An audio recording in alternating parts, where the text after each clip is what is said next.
Orleans, Detroit, Boston, and Houston are declining. Denver, Seattle, Philadelphia, Washington, D.C., Atlanta, Nashville, Indianapolis, and St. Louis are all stable and declining. All parts of the country are either in good shape, getting better, in all cases getting better, and we're seeing very little that we're going to look at as a superseding hotspot. Things are moving along. Really a horrible situation that we've been confronted with, but they're moving along. As we express our gratitude for these hard-fought gains, however, we continue to mourn with thousands of families across the country whose loved ones have been stolen from us by the invisible enemy. We grieve by their side as one family, this great American family, and we do grieve. We also stand in solidarity with the thousands of Americans who are ill and waging a brave fight against the virus. We're doing everything in our power to heal the sick and to gradually reopen our nation and to safely get our people back to work. They want to get back to work, and they want to get back to work soon.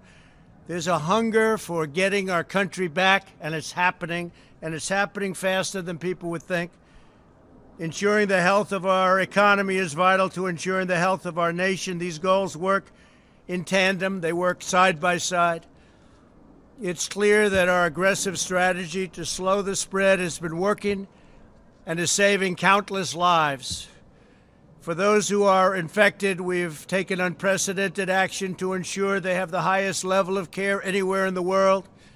The federal government has built more than 11,000 extra beds, shipped or delivered hundreds of millions of pieces of personal protective equipment, as you know. In fact, some of the people here are going to be talking about it, some of our greatest executives, some of the greatest anywhere in the world, and distributed over 10,000 ventilators. And we now have, in a very short period of time, many have been delivered and hundreds of thousands are being built.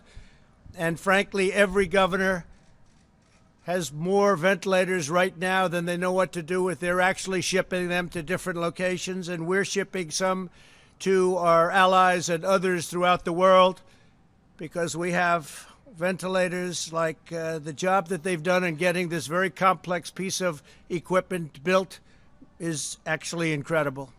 You don't hear about ventilators anymore except in a positive way. We've launched the most ambitious testing effort, likewise, on Earth.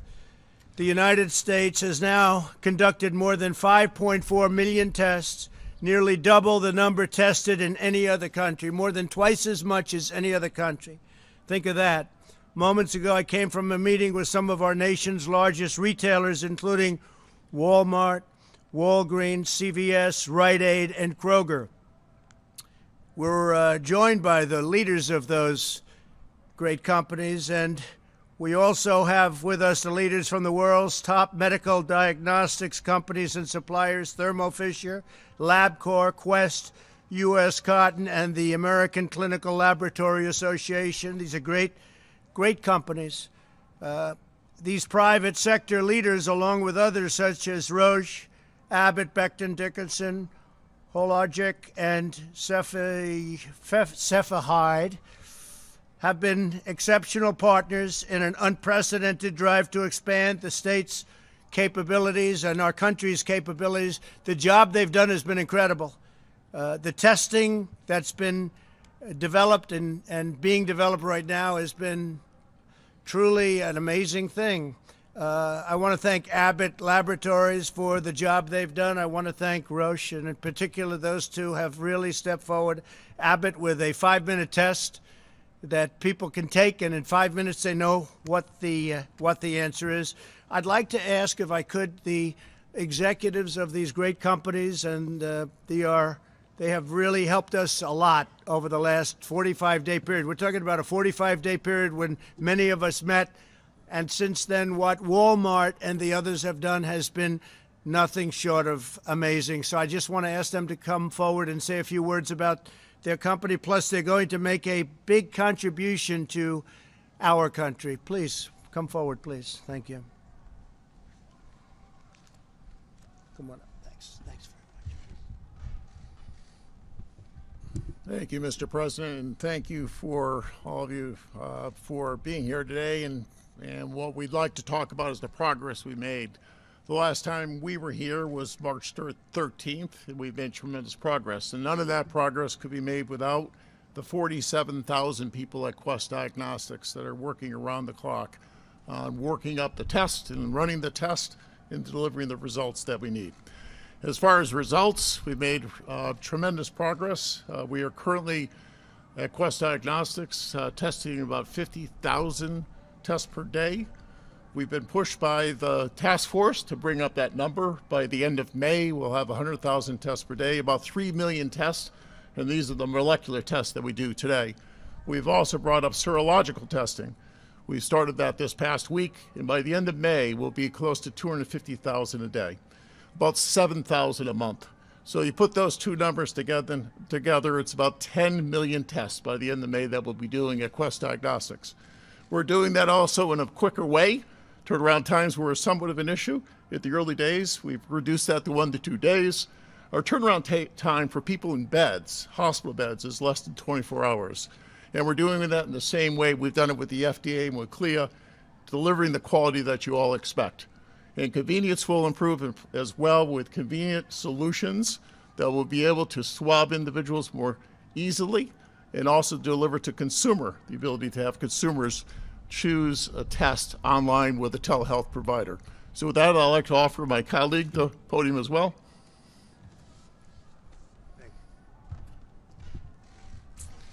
Mr. President, thank you very much for your leadership and for having us all here today. Our scientists and our lab technicians are working day and night in order to do as many tests as we possibly can for the American public and to turn those tests around as quickly as possible. Just 45 days ago, we said we could do several thousand tests a day. We can now do 60,000 tests a day, and we're continuing to expand that capacity every single day. In addition, our scientists are working to make testing more convenient and easier. We have the swabs now that are much smaller than the original ones that we originally launched with, but we also have the Pixel by LabCorp at-home test. That test right now is for healthcare workers on the front line and first responders, but we will be rolling that out much more broadly over the coming weeks. And we're going to roll it out with absolutely no upfront cost for the individual consumers. At the same time, we are building our capacity for serology testing, and we can currently do about 50,000 today, and we'll be able to do several 100,000 per day by the middle of May. And we're going to be working with the retailers, our colleagues that are here today, to help them as they expand their testing capabilities across the entire country. And lastly, Mr. President, we have a rather large drug development business, and we will continue to work with our colleagues in the pharmaceutical and the biotechnology industry to ensure we do everything we possibly can to enroll clinical trials fast so that we can get new treatments and potential vaccines. Thank you. Thank you very much. Thank you very much. Please go ahead.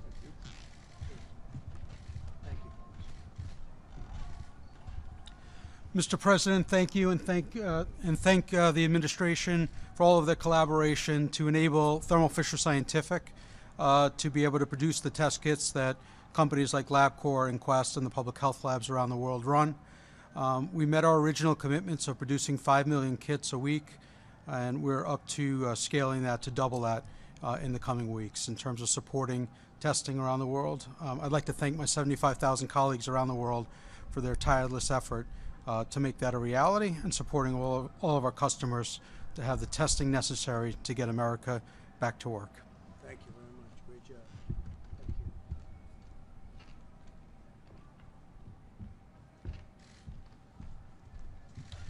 Thank you, Mr. President. I'm John Nims with U.S. Cotton, and we are the company that is going to produce the swabs to be used in these testing kits. We have about 1,200 people in our company, and in our Cleveland operation, they have pivoted from, as you've said, the Q-tip style swab to a swab that's going to have a plastic stick with a polyester tip so that they can be assembled into these kits. Our Cleveland team has done a wonderful job with this, and they're very excited to be able to help in this effort. So thank you, Mr. President. Thank you very much. Great job.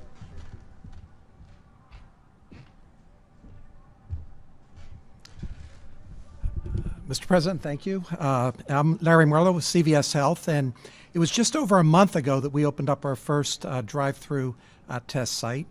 And since that time, we have opened large-scale testing facilities across 5 states in partnership with the administration and working with the governors of Rhode Island. Are enabling us to test approximately 1,000 individuals a day with real-time results. We now have a capacity to test about 35,000 individuals each week. And this afternoon, we announced plans to expand that capacity even further. Beginning in May, we will install testing capabilities in up to 1,000 CVS pharmacies. We'll be using our drive-thrus and our parking lots with swab testing. So again, you'll see that coming online in May.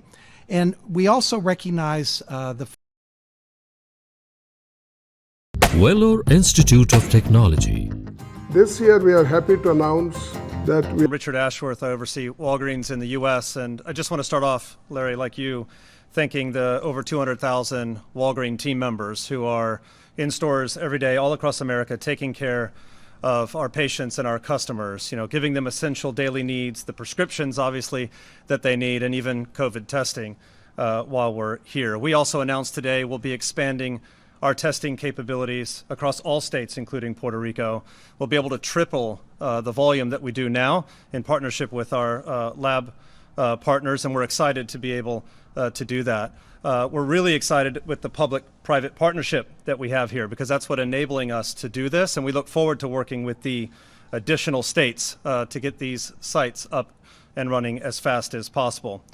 As a pharmacist, I just want to say one quick thing. I'm really proud to be part of this profession, and not just Walgreens pharmacists and pharmacy employees, but all of them across grocery, mass, independents. You're really doing what you should be doing and what you went to school for, to help patients, counseling them on their medicines and helping them understand the problems that we're facing. Pharmacy is right here in it with everyone together in the community, and we look forward to being part of the testing like we are now, serology, whatever that might look like in the future, and eventually treatment when the vaccine does come. So thank you, Mr. President, for the opportunity. Thank you. Very much.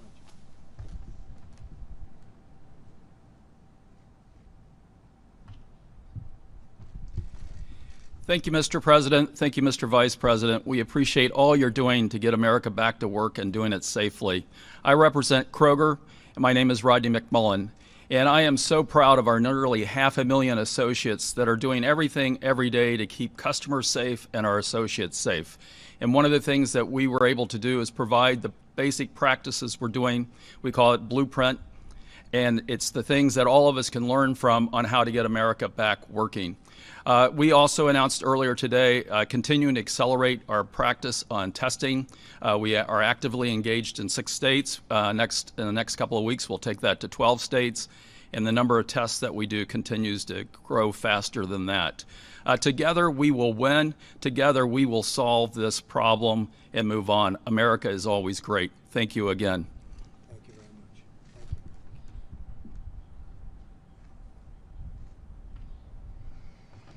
Thank you, Mr. President. My name is Doug McMillan. I'm a Walmart associate, and I too would like to start by thanking our associates for everything that they're doing in our stores, Sam's Clubs, distribution centers, and in our e-commerce fulfillment centers. They've been inspiring and continue to have a can-do attitude and step up. It's much appreciated.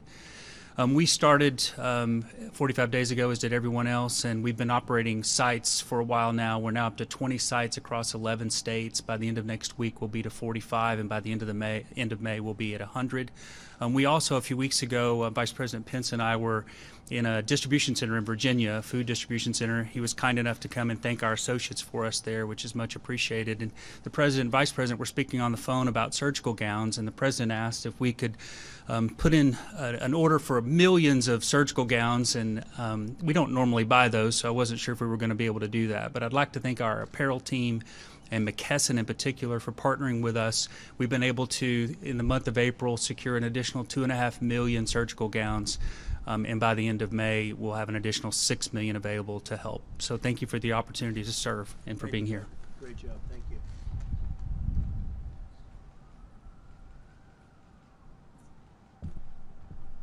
Thank you, Mr. President, and thanks to the team for getting this great operation up and running for the benefit of the country. I'm Hayward Donegan with Rite Aid, and we are currently operating 40% of the current test sites in 25 locations across 8 states. And I had the opportunity, as I was driving up, to stop at our Richmond location and see the testing in action and thank the associates, whether it be security or pharmacy, front end, everybody who's helping with this great effort, and all of the customers that appreciate this so much. It was really amazing to see. And I want to thank my 50,000 associates also for keeping these retail locations up and running during these really, really tough times. It's been quite amazing. And we, too, are going to expand our testing, and we're doing about 1,500 a day. Thanks. So thank you all very much. It's incredible what we've done together over a short period of time. I want to thank our Vice President for the task force and the work. Every day it gets better, and we had a fantastic call with the governors today. And I would say that they are as thrilled as they can be, considering that the fact is that there has been so much unnecessary death in this country. It could have been stopped, and it could have been stopped short, but somebody a long time ago, it seems, decided not to do it that way, and the whole world is suffering because of it, 184 countries at least. But I want to thank all of these great business men and women for the job they've done. They have been fantastic with us, working with us. And as you know, for several weeks, my administration has encouraged the governors to leverage unused testing capacity in states. Very few understood that we have tremendous capacity. Then 1 week ago, we provided each governor with a list of names, addresses, and phone numbers of the labs where they could find additional testing capacity in their states. Within 48 hours, the number of tests performed across the country began to absolutely skyrocket. On Saturday alone, more than 200,000 test results were reported, which is a gigantic number, bigger than any country anywhere in the world for a much longer period of time. A number that is an increase earlier in the month when we tested roughly less than 100,000 a day. So we much more than doubled it, and that will be doubling again very shortly. We are continuing to rapidly expand our capacity and confident that we have enough testing to begin reopening and the reopening process. We want to get our country open, and the testing is not going to be a problem at all. In fact, it's going to be one of the great assets that we have. Today, we're releasing additional guidance on testing to inform the states as they develop their plans for a phased and very safe reopening. Our blueprint describes how states should unlock their full capacity, expand the number of testing platforms, establish monitoring systems to detect local outbreaks, and conduct contact tracing. We have it all. Other countries are calling to find out what are we doing and how do you do it, and we're helping them. We're dealing with a lot of countries, helping them on testing, just like we did on the ventilators. I directed our Medicare program to make it easier for seniors to get the testing that they need, and the pharmacies, as you know, we are allowing pharmacies now to do testing, and we have other testing locations that we're going to be allowing also, but having pharmacies get involved in testing is a very big deal. We're also asking governors to do the same in their Medicaid program, so they're going to be able and authorized to do the same in Medicaid. So that's a big deal. So we're deploying the full power and strength of the federal government to help states, cities, to help local government get this horrible plague over with, and over with fast. There's tremendous energy in our country right now. There's energy like people haven't seen in a long time, a spirit that they have not seen, and we're doing very well, considering what happened to us, and considering if you look at what happened to others. This is something that the world has not seen for a long, long time. You can probably go back to 1917, where it was a terrible period of time. You all know what happened in 1917. That's over 100 years ago. With that, I'd like to introduce, if I might, Dr. Birx, if you could come up, and then Admiral, you'll come up, and between the two of you, you'll explain the entire process and how much progress we've made and where we're going. Thank you very much. Thank you. Thank you, Mr. President. So the blueprint lays out the roles and responsibilities to enhance our partnership between the private sector and the public sector, bringing together state and local governments with the federal government to ensure that we can accomplish and achieve our core principles and objectives. We can have the first slide. The core elements of the testing plan include both three elements: robust diagnostic testing plans developed in partnerships with state, and I just really want to thank the governors and the health officials, both at the state and local levels, who've been working with us day and night to work through these issues, and also all the laboratory directors in many of the states, as well as the American Society for Microbiology, who've been working with us to ensure that the plans were efficient and effective. Within the robust diagnostic testing plans, it was really unlocking the full capacity of the state, increasing the number of testing platforms. We now have multiple tests for different platforms, increasing the ability to collect samples, increasing testing and laboratory supplies, and ensuring that we work together to make sure that every client receives the tests that they need. This is added with timely monitoring systems. And what do I mean by that? It's systems where we bring together the ability to not only diagnose the symptomatic, but proactively and interactively work with individuals that we know are at higher risk. We've worked with states to look at where the outbreaks have occurred when they're not in the large metros, and we see that it occurs very often in places of closed settings among our Native Americans and among our long-term care facilities. So an active monitoring program that's active, integrated, and innovative. And then combining us with the third element, which is the rapid response program, relying on CDC to be working with state and local governments to ensure that every symptomatic case, and critically the asymptomatic cases, are quickly tracked and traced to ensure that we can not only control this epidemic but predict outbreaks before they expand. And then finally, the plan includes an approach of using science and technology to develop even newer platforms, more efficient testing, really ensuring that the antibody tests that are utilized and recommended by both FDA and CDC have high quality in predicting both exposure to the virus and antibody development. And then finally, working on innovative tests that could be high throughput and point of care, an antigen-based test or a point of care expanded nucleic acid test. Thank you.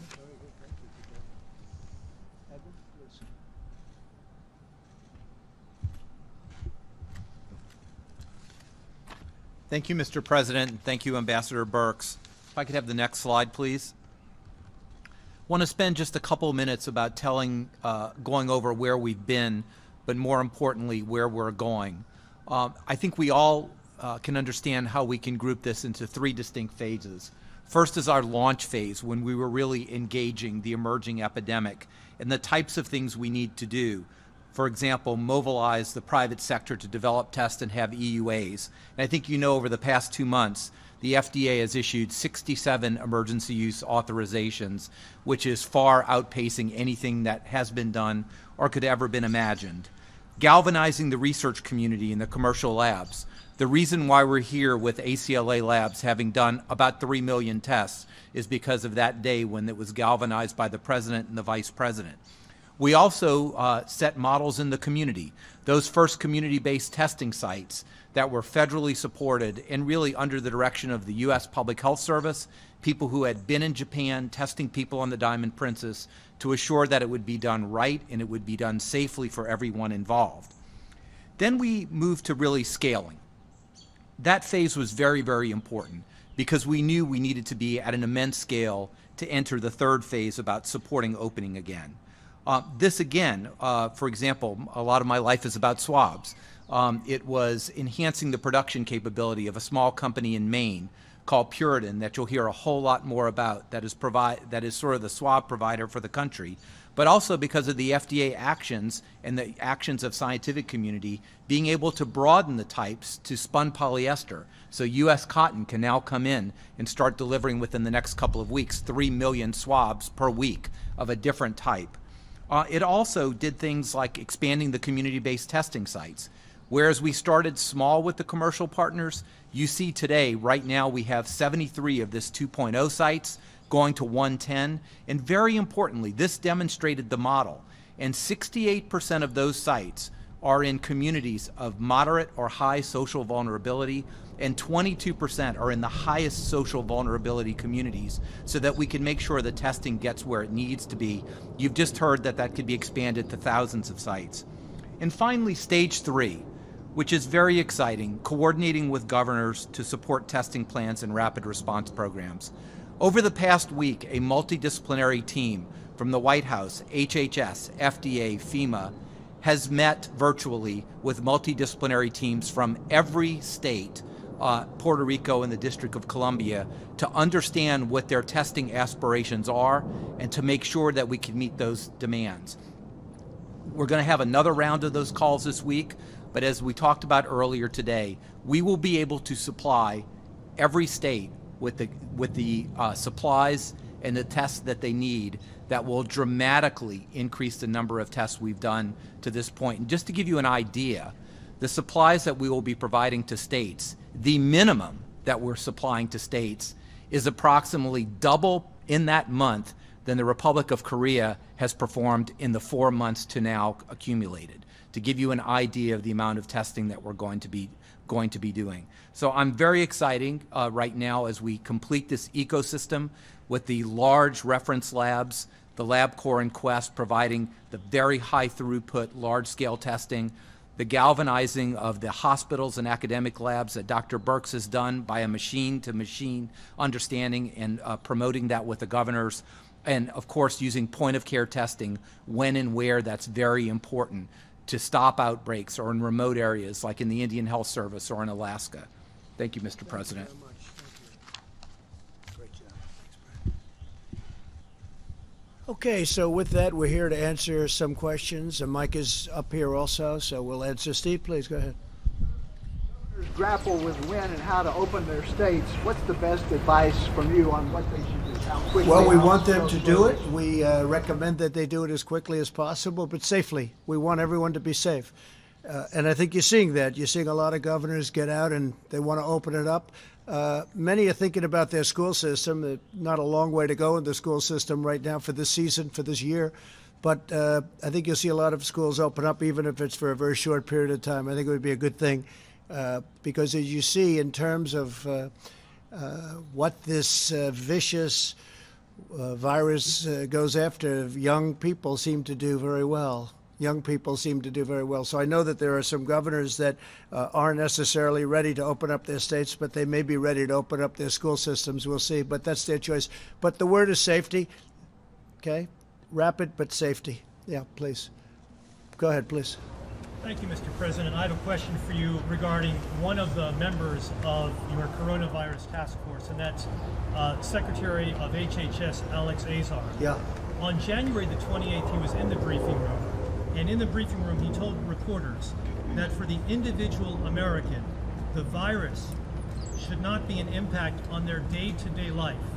3 months later, more than 55,000 of our fellow Americans have now lost their lives. Mr. President, why is he still your top health advisor? Why is he still serving as the HHS secretary? Well, I think it's a very unfair question because you have many great professionals. Some of them you have great respect for. And you have many people in the other party. You mentioned Alex Azar, but you have many people in the other party that have said the same thing and with even more confidence. So a lot of people didn't get that right. I was very fortunate, whether it was through luck or whatever, that we closed the border. We put a ban on China other than our citizens coming in. We had our citizens. You can't keep out American citizens.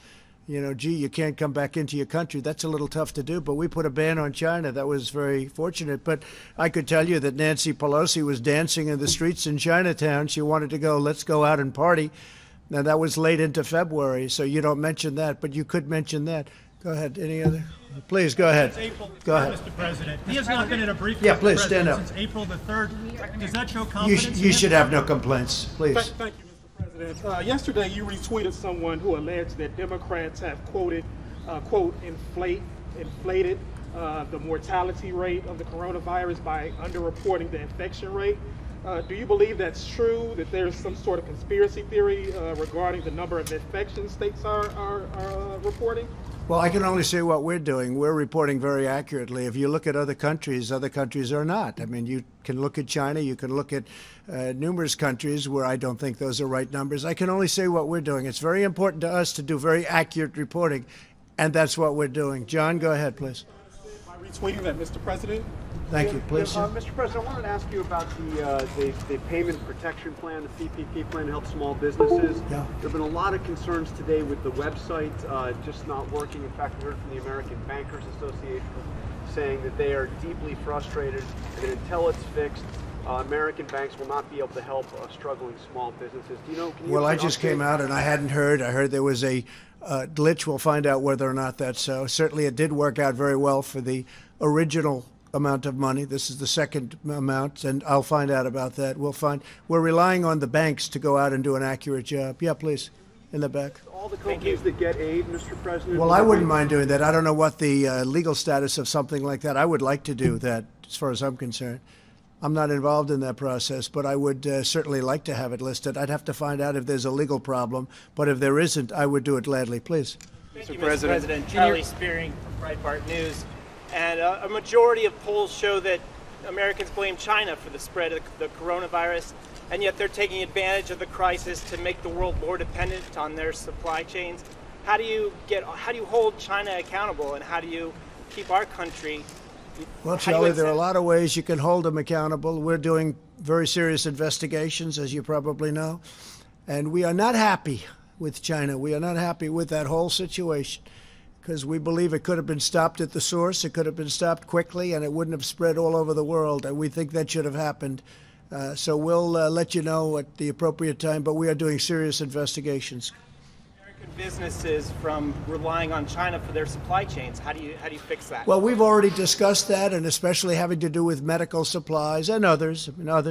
If you looked prior to this virus, the deficit was coming way down under my administration because I put massive tariffs on China. We took in tens of billions of dollars, gave some of it to the farmers who were unfairly targeted by China. Nobody's ever done that before. We never took in 10 cents from China. Now, all of a sudden, I think you know very well, we've taken in tens of billions of dollars. I helped the farmers by giving them 2 years ago $12 billion, all coming from China, and we had plenty left over, too. And then the following year, $16 billion. And this year, we're also going to help our farmers. But nobody's ever done a thing like that because they were targeted unfairly by China. So we're doing a very strong investigation, and we'll let you know what the result of that is. We should be able to get the answers to. Mr. President, go ahead, please. As you talk about potentially reopening up America again, as we see in the slides behind you, what data are you going to look at in the future to see if restrictions need to be reimposed? Yeah, we're looking very much and reliant very much on the local areas, the governors. And that's been the way it has been for me, maybe not for everybody, but for me, that's the way it's been at the beginning. And from the beginning, the governors, some of them are doing an extraordinary job, not all of them, but some of them. And I think all of them maybe have a chance to do that. Some will be a little bit different. The areas are much different. Manhattan is much different than Montana. You have a lot of different circumstances, and obviously, if you look at the virus, it hit some areas, hasn't hit very much other areas, not even at all, almost not at all. But the entire country has been infected. West Virginia is an example. I spoke to Jim Justice, the governor of West Virginia, and they were long before anything hit, and they had numerous deaths, even in West Virginia, and they were really the last one to be hit. So we're dealing with the governors. We had a really great call today, as I told you. Very, very solid. These were not complaining people. These were people that they had everything they needed. They had their ventilators. They have their testing. They see their testing is growing. They're growing their testing. We're helping them. We're getting them what they need. And that was a group I'm sure some of you were on the line, even though you weren't supposed to be. And I think you know what the result of that call was. Please go ahead. Supply chain, sir. Following up on Charlie's question on making China, holding them responsible, Germany sent a bill to China for $130 billion, 130 billion euros. for the damages caused by the coronavirus. Would your administration look at doing the same? Well, we could do something much easier than that. We have ways of doing things a lot easier than that. But Germany's looking at things, and we're looking at things, and we're talking about a lot more money than Germany's talking about. Yeah, please go ahead. Mr. President, We haven't determined the final amount yet. Thank you, Mr. It's President. very substantial. If you look at the world, I mean, this is worldwide damage. This is damage to the U.S., but this is damage to the world. Yeah, please. Thank you, Mr. President. Attorney General William Barr directed federal prosecutors to watch out for state and local officials that might be violating the Constitution by some of their stay-at-home orders. What's the strategy there? Will the federal government sue local authorities? Or Well, you'd have to ask Attorney General Barr, but I think he wants to see, like everybody, he wants to see people get back and wants to see people get back to work. He doesn't want people to be held up when there's no reason for doing it. In some cases, perhaps it's too strict. He wants to make sure people have their rights and they maintain their rights, very importantly. So a lot of people would agree with him, but you'd actually have to ask that question specifically from a legal standpoint to Attorney General Barr. federal government suing state It would officials? depend on the state. It would depend on the circumstances of the state. I mean, some states are, perhaps a little early, and some states are a little bit late. And the Attorney General, I read that, and I saw that, and frankly, the Attorney General doesn't want to have rights taken away because, there are some people, they're not allowed to open up a store, or they're going to lose their livelihood. And by the way, that causes death also, between all of the things that happen, and this has been a big study. The fact that people aren't allowed to have their freedom causes a tremendous amount of problems, including death. So that's what he's talking about. Please, in the back. Maryland and other states, Governor Larry Hogan specifically said they've seen a spike in people using disinfectant after your comments last week. I know you said they were sarcastic. I can't imagine why. I can't imagine why. Yeah. Take any responsibility? No, I don't. No, I can't imagine. I can't imagine that. Yeah, go ahead, please. President, Dr. Anthony Fauci says that we need to increase testing by double it at least, and so does the Rockefeller Foundation. When are we going to be doubling testing? It doesn't really matter what they say there, and we just left him. We just had a meeting, but because we're going to have much more than double it very soon. Now, there are big believers in testing, and then there are some governors that don't feel as strongly about it at all. You understand that. They feel much differently about it. But we're going with maximum testing because it's something we're very capable of doing. But we'll be much more than doubled. Mike, I'd like you to answer that. We're going to be much higher than doubled on testing very shortly. Mike, please. Yeah, please. Thank you, Mr. President. I hope the American people looking on today are as proud as the President and I are of the incredible public and private partnership that you heard from today. It was 2 months ago that we had done less than 10,000 tests for the coronavirus in the United States. But because the President brought together these incredible commercial labs, brought together the best-known retailers in America, now, Mr. President, we have 5.4 million tests. And as you said earlier today, we've done more than 200,000 tests in a single day. As we met with governors today, I sense the enthusiasm among governors for the way that testing is scaling all across the country. And we assured them on the call today that we're going to continue to directly partner with them to make sure that all of the resources you heard about today continue to be expanded. But I want to ask Admiral Giroir, who is literally working day in and day out with the governors, to describe some of the numbers for exactly where we will be. We're north of 5 million tests done now. It is remarkable to think of the pace of acceleration. But Admiral, maybe you could speak about exactly when we will reach the point that some of the experts say that they think we need to be at, whether that be 300,000 tests a day or 500,000 tests a day.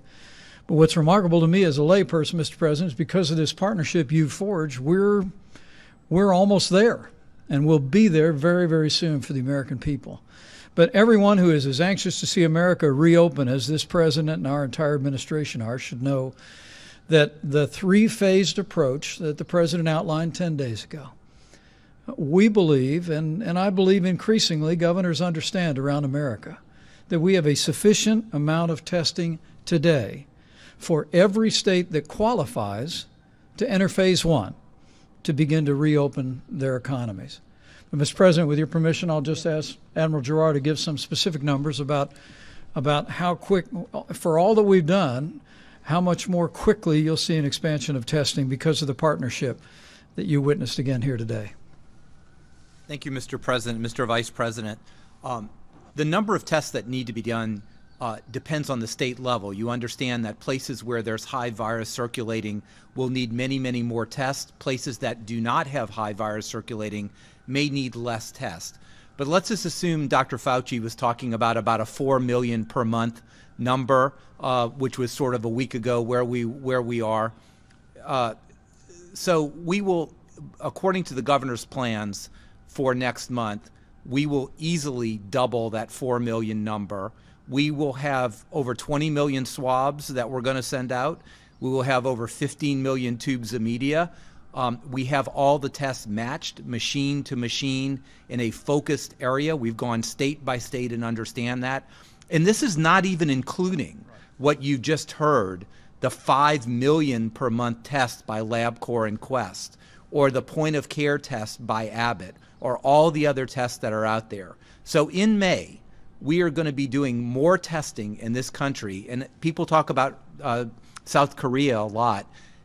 The states with the least amount of testing will double the overall cumulative number per capita that South Korea has done in 4 months, to give you that understanding. Go ahead, John. Sure, this sounds incredibly promising. Walgreens, CVS with the drive-through tests, the diagnostics agencies. But we sat here in the Rose Garden back on March 13, and these companies were here, some other companies were here. By my count, only 69 drive-through test sites have been set up by the companies that were here.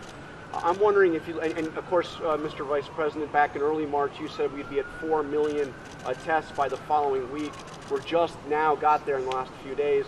So what have you learned about what went wrong, a month and a half, or over the last month and a half or 2 months, and what's going to go right now? What lessons have you learned from the mistakes over the last month and a half or so? John, I appreciate the question, but it represents a misunderstanding on your part and frankly a lot of people in the public's part about the difference between having a test versus the ability to actually process the test. I mean, the truth was, when the president tapped me to lead the White House Coronavirus Task Force 2 months ago, we saw the production of lots of test kits going into the marketplace. But as the president has said many times, what he understood early on was the old system would never be able to process the tests at the massive volume that we would need in the midst of an epidemic. And that's why the president brought together these extraordinary commercial labs that you've heard from today, literally sat them down in the Roosevelt Room and said, we need you to turn all of your energies loose on doing the kind of high-speed testing that would be necessary for us to reach the numbers we're at today. And so there was no disconnect at all. There were lots of test kits out there, Admiral, and frankly, there still are today. There are literally millions of tests that could be run in the old-style, slow laboratory that are still conducting tests today, whether it be at the CDC or at state laboratories. But what the president brought about with this public-private partnership has brought us to the point where we've done 5.4 million tests to date, and literally you just heard that by next month we could be doing as many as 2 million tests a week all across the country to give the American people confidence that we can reopen and get our economy moving again. So when you said 4 million tests 7 weeks ago, you were just talking about tests being sent out, not actually being completed? I'm a little confused. John, I think precisely correct that in my first week on this job, we were informed that HHS, I believe IDT was the vendor, Admiral Giroir, that had distributed 1 million, was distributing another 4 million, and we believe they did. But again, those were tests that, frankly, but for the president's leadership, we'd still be waiting on those tests to be done in many cases, because they were tests that were designed to be run in the old laboratory model. But early on, at the president's direction, we brought in these incredible commercial labs. We partnered with these extraordinary retailers. And now we stand here today, literally one day last week, more than 200,000 tests in a single day. About the time that that we were making those comments, we'd done less than 25,000 tests in the entire country. But we've met this moment with American ingenuity, with the incredible companies that are represented here, and we couldn't be more proud. Follow up, Mr. President. I think it's very important to know, and this you can get from any other country, I think, if they're being honest. Not only do we have the most testing in the world by far, but we have by far the best testing. OAN, please go ahead. Mr. President, thank you. As I'd like to switch gears and talk about General Flynn. There are reports circulating now that he may well be fully exonerated this week. If that were the case, is there any reason why you would not bring him back into the administration?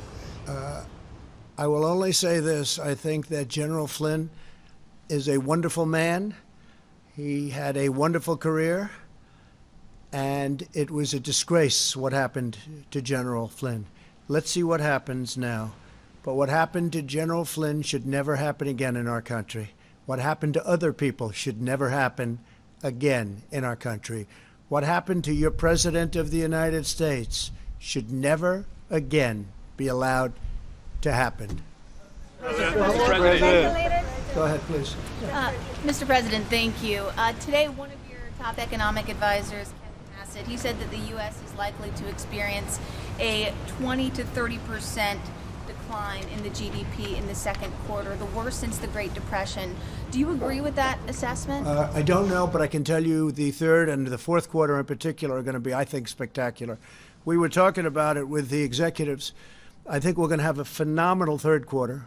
Nobody, except one country can be held accountable for what happened. Nobody's blaming anybody here. We're looking at a group of people that should have stopped it at the source. But so what happens in second happens in second. What we are doing is, I think you're going to see a big rise in the third, but you're going to see an incredible fourth quarter, and you're going to have an incredible next year. I think you're going to have a recovery. Look, they were just telling me inside, and it's fact, I built the greatest economy with the help of 325 million people. I built the greatest economy in the history of the world. And one day, because of something that should have never been allowed to happen, we had to close our country. We had to close our economy.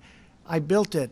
We had the best employment numbers and the best unemployment numbers for Hispanic American, for African American, for Asian American, for everybody, best stock market numbers. And by the way, the stock market was up very substantially today, and people are seeing a lot of good things. A lot of very smart people investing in the stock market right now. It's at 24,000, approximately 24,000.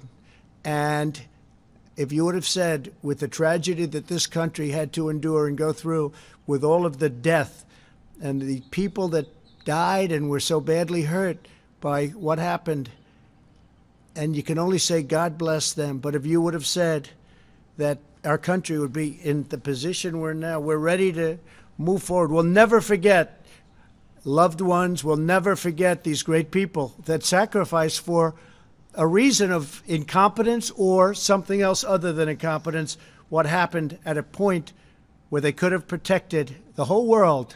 Not just us, the whole world. But we had the greatest economy ever in the history of our world, and I had to turn it off in order to get to a point where we are today. And now we're making a comeback, and I think we're going to have economically, from an economic standpoint, next year an unbelievable year. And I think that you're going to see a fantastic fourth quarter, and the third quarter will start to build. But the second quarter, obviously, you're going to have GDP lack of growth. I'm looking at the head of Walmart. What a job Walmart's done in going through something. I mean, they were doing yeoman's work, including getting us millions of really very, very protective outfits. And I mean, the job that Doug and Walmart did was incredible. Millions of outfits.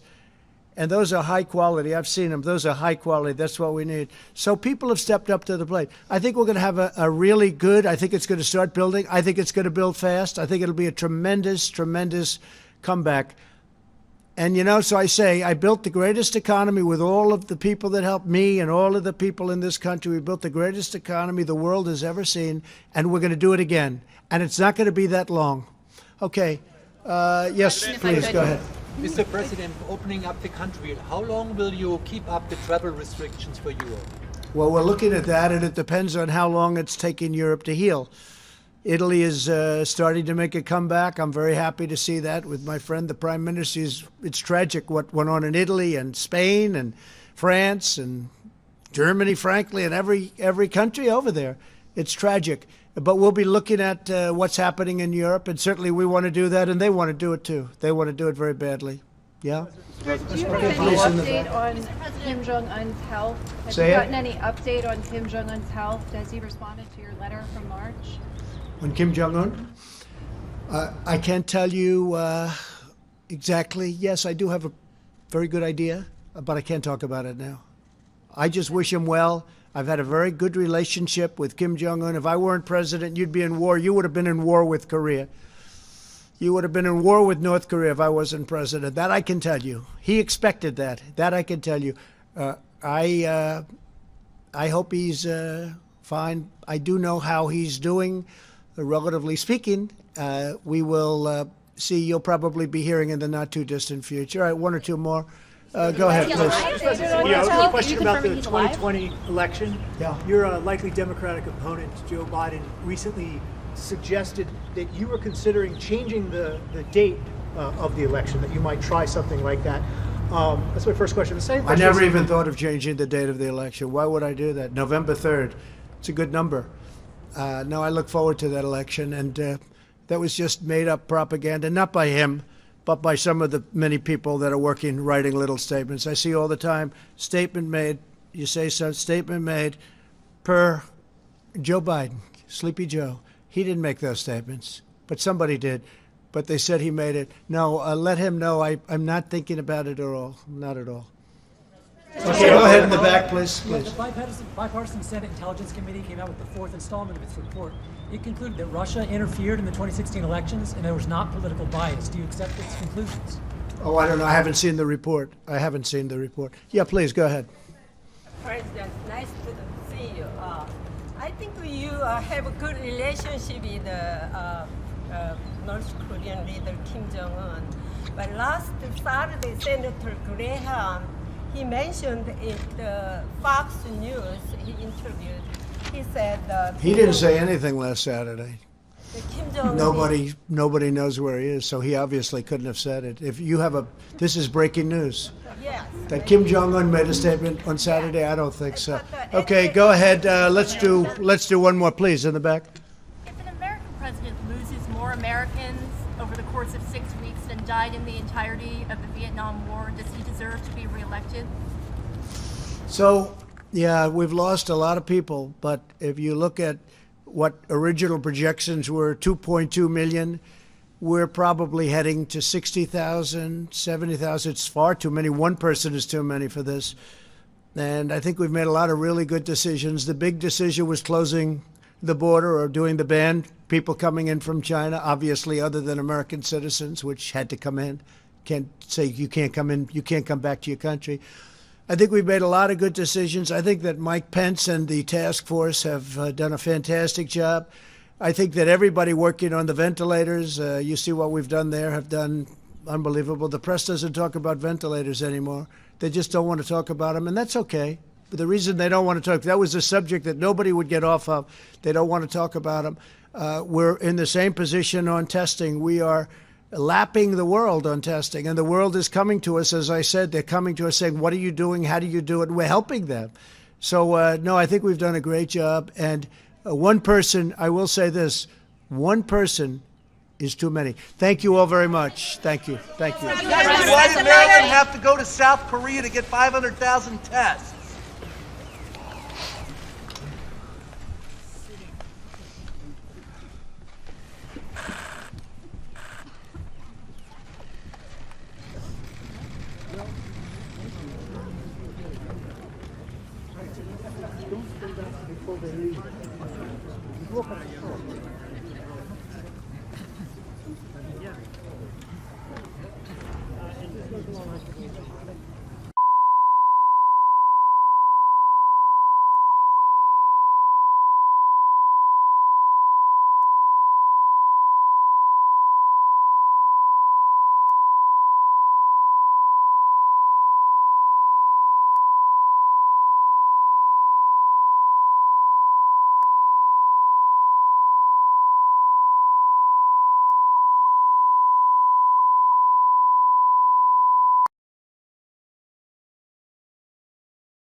Provide you with an update in our war against the coronavirus. Thanks to our comprehensive strategy and extraordinary devotion to our citizens, we've had such tremendous support all over. We continue to see encouraging signs of progress. Cases in New York area, New Orleans, Detroit, Boston, and Houston are declining. Denver, Seattle, Philadelphia, Washington, D.C., Atlanta, Nashville, Indianapolis, and St. Louis are all stable and declining. All parts of the country are either in good shape, getting better, in all cases getting better, and we're seeing very little that we're going to look at as a superseding hotspot. Things are moving along. Really a horrible situation that we've been confronted with, but they're moving along.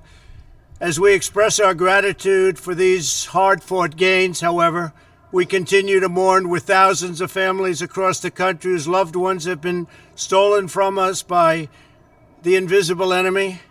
We grieve by their side as one family, this great American family, and we do grieve. We also stand in solidarity with the thousands of Americans who are ill and waging a brave fight against the virus. We're doing everything in our power to heal the sick and to gradually reopen our nation and to safely get our people back to work. They want to get back to work, and they want to get back to work soon. There's a hunger for getting our country back, and it's happening faster than people would think. Ensuring the health of our economy is vital to ensuring the health of our nation. These goals work in tandem. They work side by side. It's clear that our aggressive strategy to slow the spread has been working and is saving countless lives. For those who are infected, we've taken unprecedented action to ensure they have the highest level of care anywhere in the world. The federal government has built more than 11,000 extra beds, shipped or delivered hundreds of millions of pieces of personal protective equipment, as you know. In fact, some of the people here are going to be talking about it, some of our greatest executives, some of the greatest anywhere in the world, and distributed over 10,000 ventilators. And we now have, in a very short period of time, many have been delivered and hundreds of thousands are being built. And frankly, every governor has more ventilators right now than they know what to do with. They're actually shipping them to different locations, and we're shipping some to our allies and others throughout the world because we have ventilators. Like the job that they've done in getting this very complex piece of equipment built is actually incredible. You don't hear about ventilators anymore except in a positive way. We've launched the most ambitious testing effort, likewise, on Earth. The United States has now conducted more than 5.4 million tests, nearly double the number tested in any other country, more than twice as much as any other country. Think of that. Moments ago, I came from a meeting with some of our nation's largest retailers, including Walmart, Walgreens, CVS, Rite Aid, and Kroger. We're joined by the leaders of those great companies, and We also have with us the leaders from the world's top medical diagnostics companies and suppliers, Thermo Fisher, LabCorp, Quest, U.S. Cotton, and the American Clinical Laboratory Association. These are great companies. These private sector leaders, along with others such as Roche, Abbott, Becton Dickinson, Hologic, and Cepheid, have been exceptional partners in an unprecedented drive to expand the state's capabilities and our country's capabilities. The job they've done has been incredible. The testing that's been developed and being developed right now has been truly an amazing thing. I want to thank Abbott Laboratories for the job they've done. I want to thank Roche, and in particular, those two have really stepped forward. Abbott with a 5-minute test that people can take, and in 5 minutes they know what the answer is.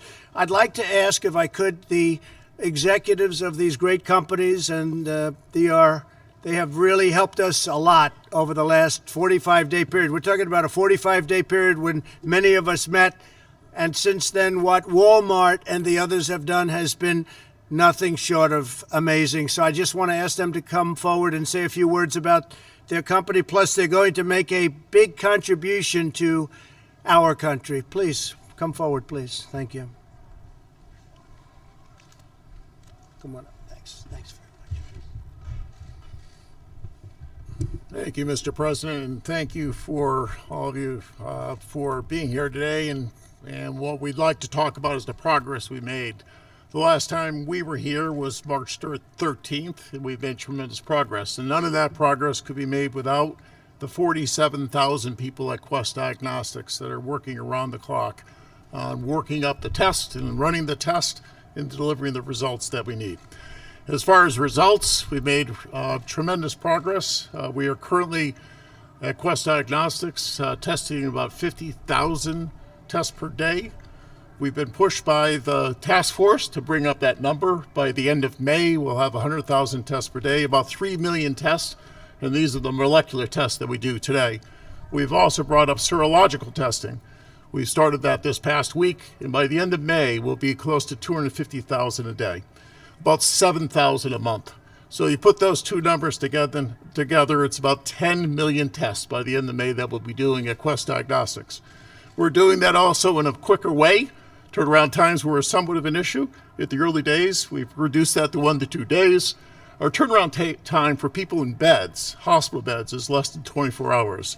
And we're doing that in the same way we've done it with the FDA and with CLIA, delivering the quality that you all expect. And convenience will improve as well with convenient solutions that will be able to swab individuals more easily and also deliver to consumer, the ability to have consumers choose a test online with a telehealth provider. So with that, I'd like to offer my colleague the podium as well.